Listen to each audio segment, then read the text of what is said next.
سلام علیکم. امروز 13 می سال 2025 باشد. قرار داریم در ناحیه بابوجان غفوروفی ولایت سوگ.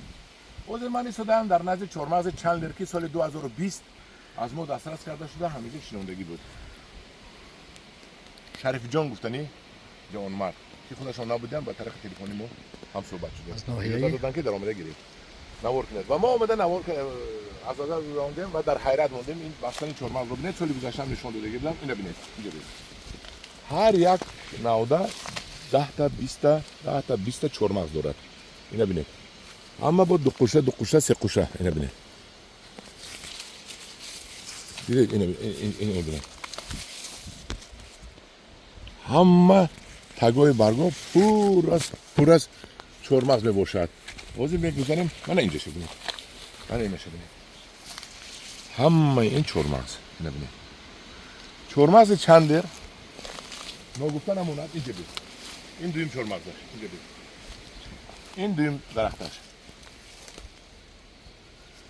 اینو بینید. انا اینجا بید. من نگاه نکردیم و انا اینو بید. اینو رو بینید. ببینید.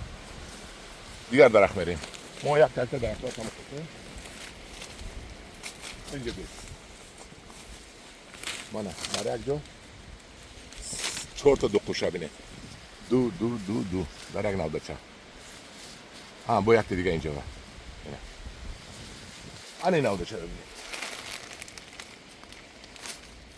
یک نوده چه میده. دو نوده چه یک نوده چه ببینید.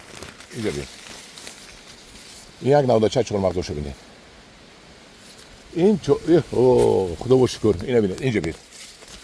اینو گیرید. اینو گیرید. تاگه برای اوقا نمیده بود و خیلی اینو بینید.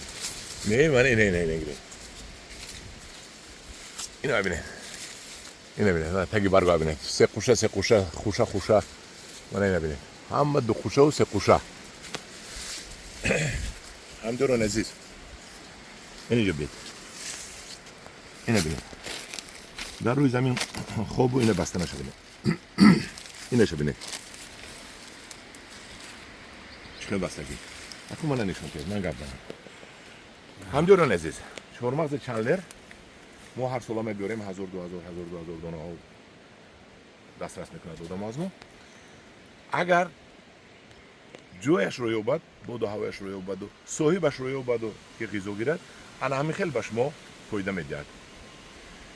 چهارمغز چندلر این اساس این امریکایی میباشد. این رو در امریکا ساختن، یعنی که تولید کردن. ما از ترکیه میبریم. چهارمغزهای بقوت میبریم. و اگر شما باغ‌های چهارمغز کنید، پیشکه ماه نوامبر از من درخواست کنید، پیش پرداخت کنید، من با شما همین رو آورده کیم. انا همین خیلی شما چهارمغز میمونید. بعد در یادتون گیرید چقدر سر آب کنید همقدر نغز.